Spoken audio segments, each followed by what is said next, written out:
Et bienvenue dans cette nouvelle émission podcast, c'est François. On continue ensemble notre petite série sur les cryptos et aujourd'hui je vais te donner mes prédictions indispensables sur l'écosystème crypto et je vais te donner également mes targets exacts sur plusieurs cryptos comme le Bitcoin, l'Ethereum et d'autres cryptos les plus connus. Donc je vais te donner plusieurs prédictions parsemées de quelques conseils par-ci par-là, hein. J'espère que tu me le permets.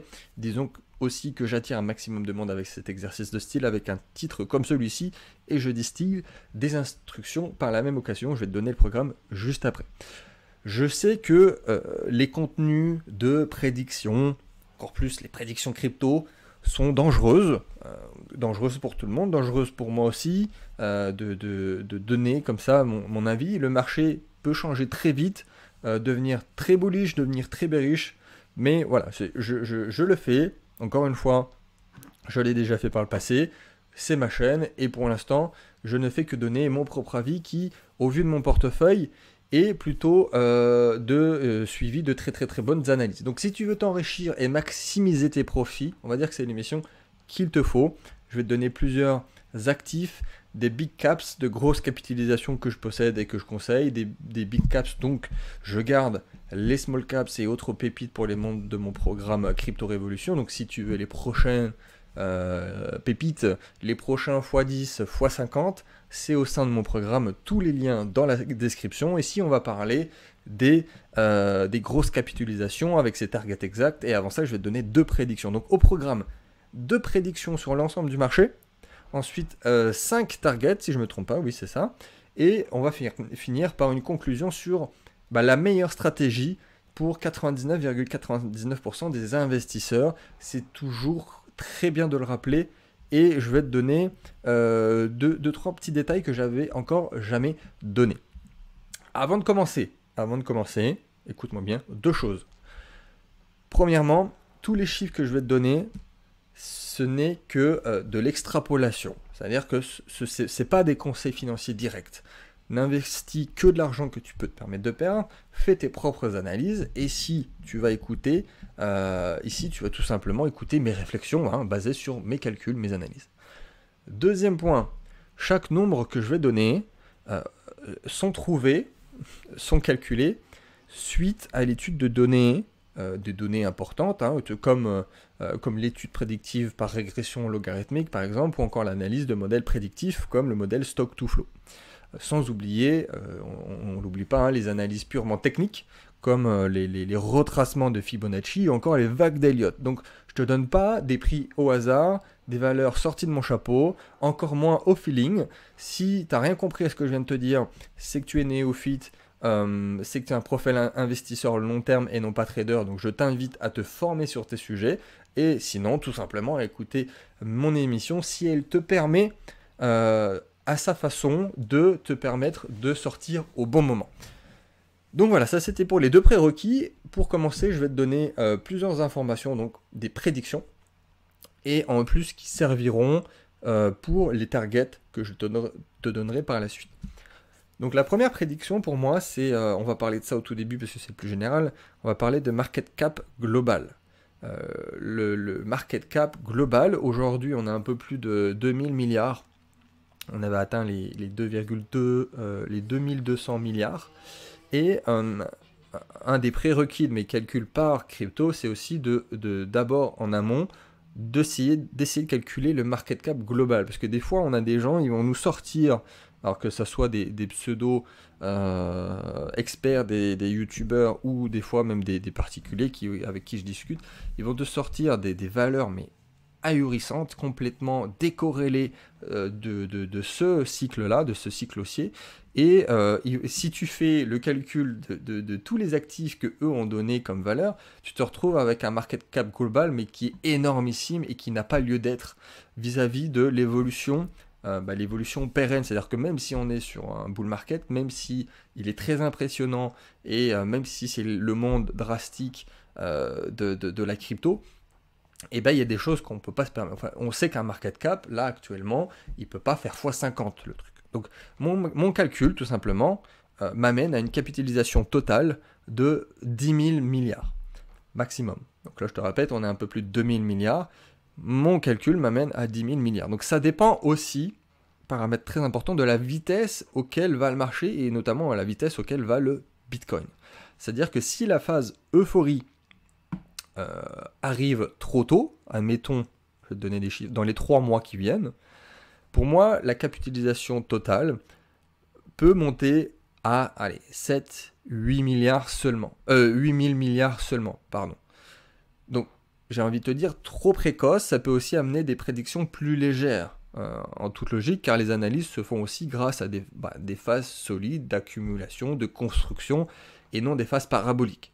Si on a un fin de bull market qui nous amène sur début du dernier trimestre, début de Q4, on pourrait aller à un market cap global de 8, 9 000 milliards.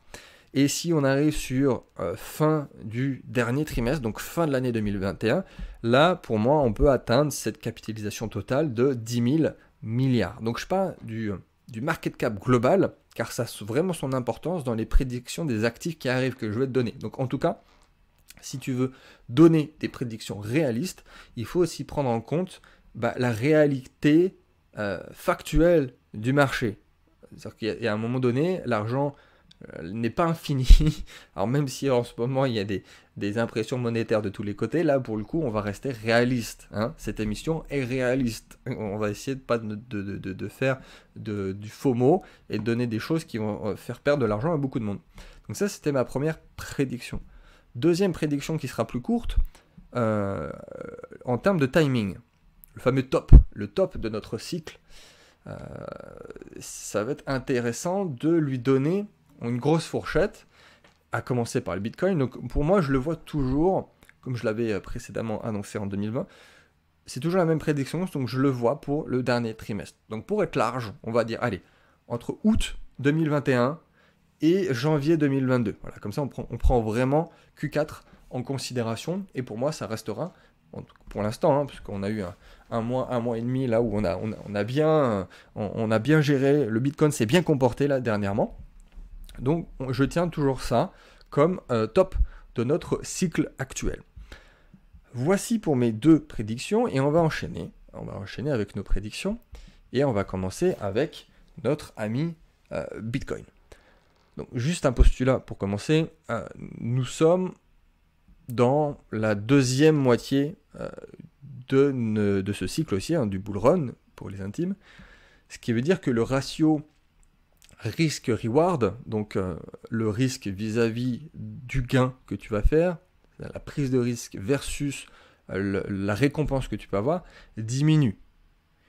Autrement dit, c'est-à-dire que chaque jour qui passe, ça devient un tout petit peu plus risqué de se placer pour également un reward un tout petit peu moindre, avec une rentabilité qui diminue. Donc c'est ce que je voulais te dire aussi ici, c'est que on est sur la deuxième moitié d'un cycle haussier. Donc en termes de timing, on est clairement sur, si on regarde le nombre de mois que dure un cycle haussier, on est clairement sur la deuxième partie. Là. Alors, on n'est pas sur la fin, mais on a dépassé la moitié.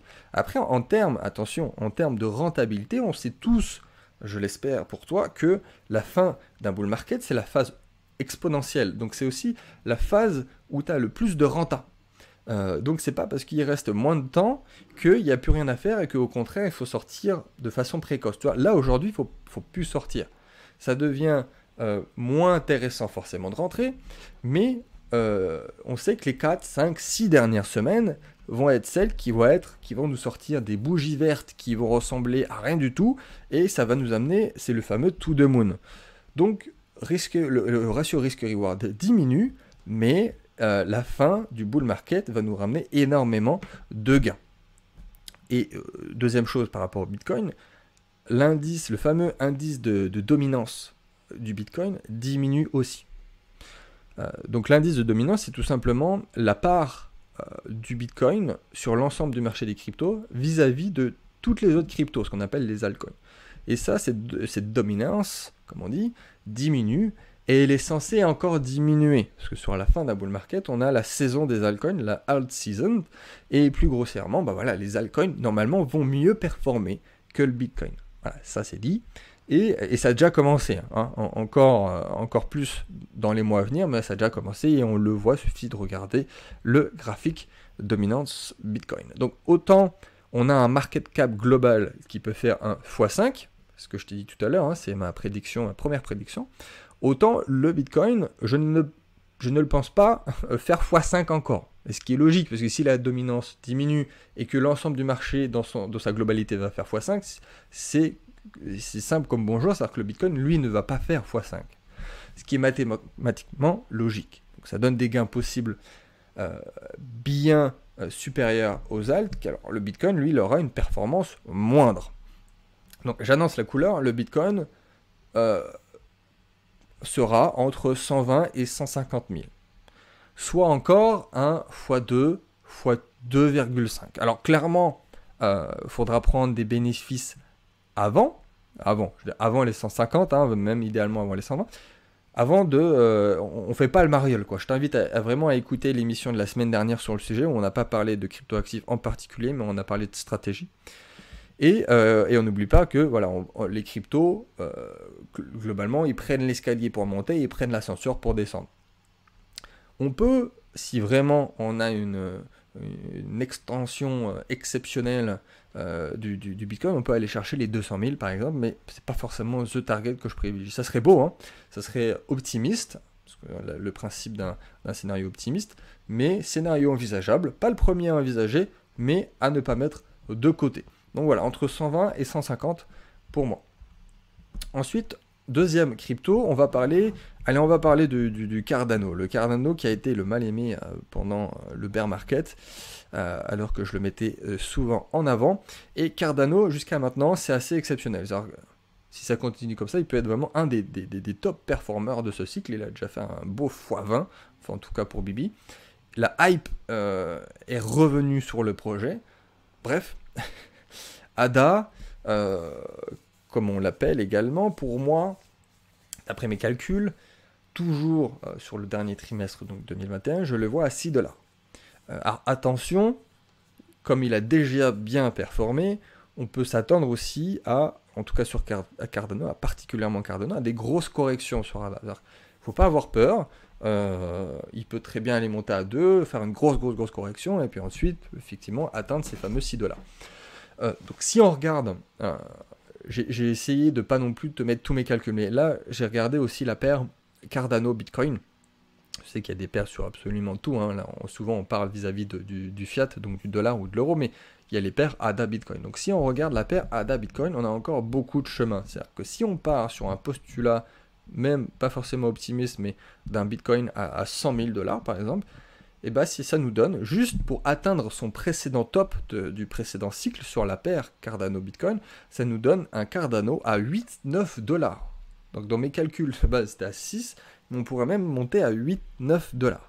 Et si l'histoire se répète, et si on a toujours, on va dire, ce delta entre le top du Bitcoin et le top des altcoins, qui fait qu'il y a à la toute fin du cycle, il y a un gros flot de cash qui va du Bitcoin aux alt, à la fin littéralement sur les derniers jours, dernières semaines, c'est possible d'aller titiller les fameux 10 $. Pourquoi pas, on peut y croire, hein. Alors j'ai vu des Cardano à des 50 $, des trucs complètement ahurissants. Non, clairement, il faut redescendre d'un étage. Comparons ce qui est comparable, comparons les capitalisations, c'est pour ça qu'on en a parlé du market cap global tout au début. Ça nous donnerait une capitalisation du Cardano supérieure à celle du Bitcoin actuellement. Non, genre j'y crois pas. Tout est possible avec les cryptos, mais là clairement non. Déjà si on va à 10, ça serait assez exceptionnel. On met plusieurs scénarios, 6 ou 8, 9 avec la paire Bitcoin, et 10 ce serait vraiment très très bien. Et surtout que pas mal de mes élèves ont déjà eu une très belle performance sur ADA. Troisième crypto, Ethereum. La chouchou de pas mal de crypto-addicts. Ici, voilà, une extrapolation intéressante à court terme. Encore une fois, hein, si le bull run, je vais faire plusieurs scénarios à chaque fois, si le bull run, la phase finale arrive demain, quand je dis demain, c'est là, hein, c'est le deuxième trimestre, hein, on peut avoir un Ethereum entre 3000 et 5000. Il est à 2500 là, actuellement. Hein. Entre 3000 et 5000, 5000, ça commence vraiment à être bullish, toi. Ça commence vraiment à être intéressant. Hein. Et je le répète, le temps est vraiment notre allié. Si tu suis le marché tous les jours, comme moi, on va avoir une année 2021 exceptionnelle. Si tu suis de très très loin, voilà, essaye quand même de regarder un peu de temps en temps, tous les mois ou toutes les semaines, pour voir à peu près où on en est. Le temps est vraiment notre allié ici. Donc plus le marché prend son temps, plus le bull run tarde, mieux c'est. Mieux c'est pour nous, en tout cas. On peut avoir, voilà, donc un Ethereum, vu que là c'était le scénario court-termiste, donc le moins optimiste, entre 3000 et 5000, sans trop de difficultés. Si on arrive vers la fin de l'année, ce que je souhaite, même si ça prend un peu plus de temps, mais c'est ce que je souhaite, on peut avoir un Ethereum entre, allez, disons-le, entre 8000 et 10 000 $. Si on fait le calcul d'un point de vue market cap global, qui est fait x5, ça nous donne un Ethereum qui arrive vers le 1000 milliards de capitalisation et on retrouve un Ethereum à 8000 $ si tu fais le calcul de ton côté. Donc les calculs sont bons. Voilà. Market cap fait x5, Ethereum, pareil, il va à son 1000 milliards de capitalisation, ça fait un Ether à 8000, on est bon. Donc à partir de 5K, moi en tout cas, je commencerai sérieusement à prendre des profits, vraiment très sérieusement.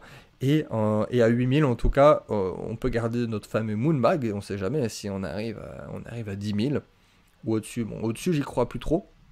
Soyons réalistes, encore une fois, ça nous donnerait une capitalisation bien trop élevée. Et en termes de risque-reward, avec Ethereum, on est quand même plutôt pas mal en ce moment, en tout cas depuis ces dernières semaines.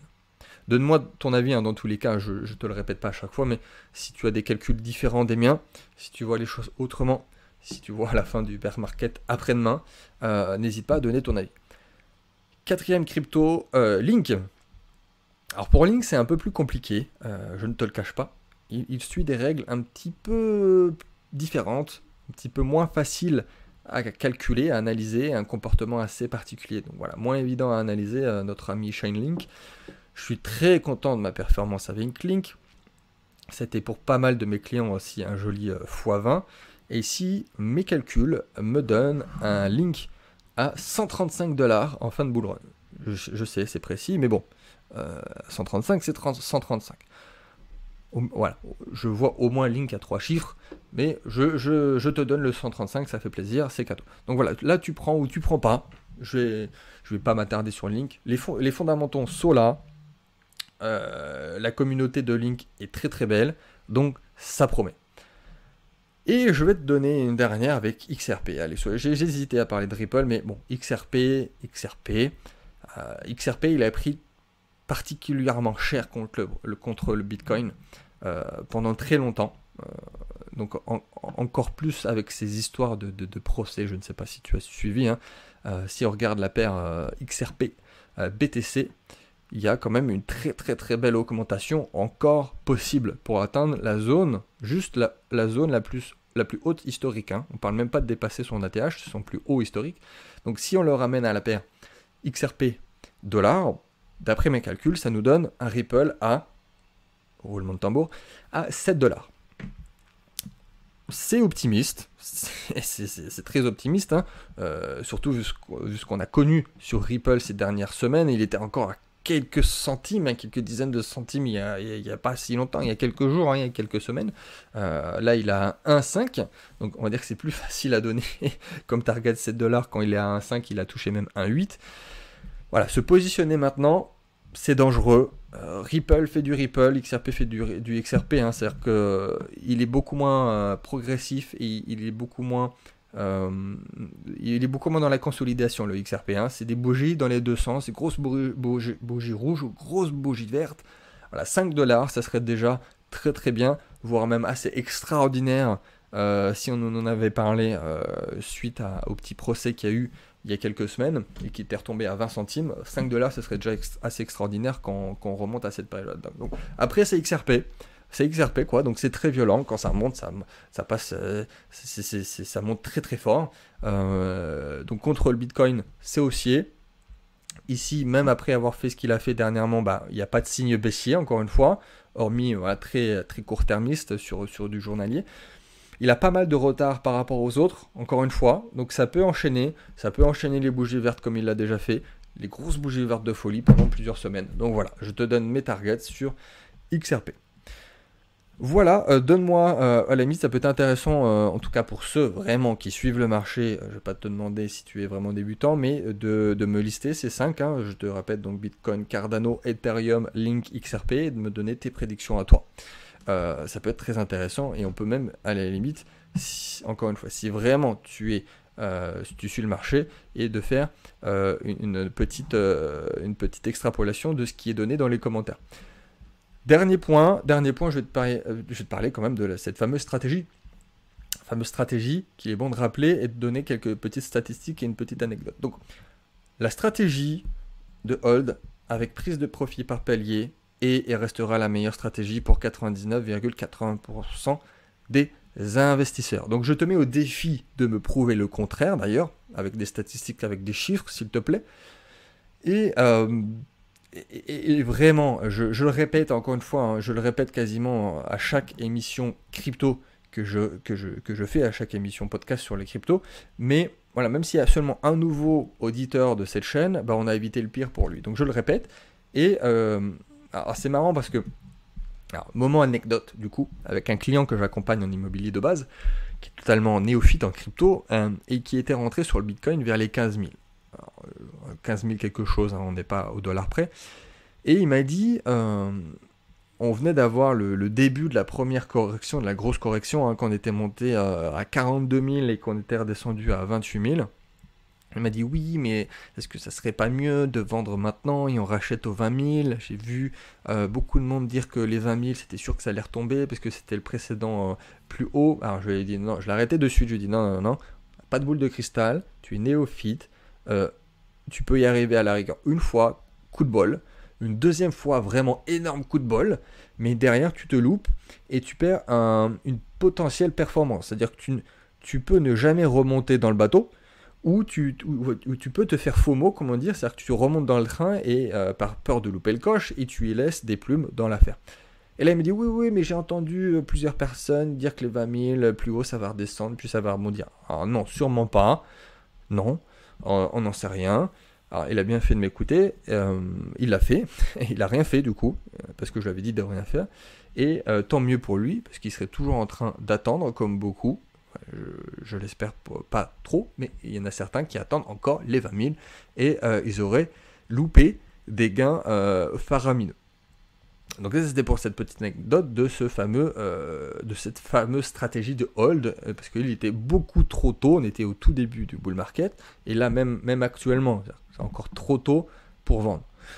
Donc vraiment, quitte à me répéter, les pseudo-traders qui font de l'achat-revente, de l'achat-vente dans l'espoir d'augmenter leur bac crypto, ils se font laminer tout le temps. Et si tu fais de l'achat-vente, tu es considéré comme un trader. On ne fait pas de trading si on ne sait pas trader. Et j'appelle ça le syndrome du savon. Voilà. C'est en gros, ton portefeuille crypto, c'est comme le savon. Plus tu y touches, plus il fond. Donc, n'oublie jamais le syndrome du savon.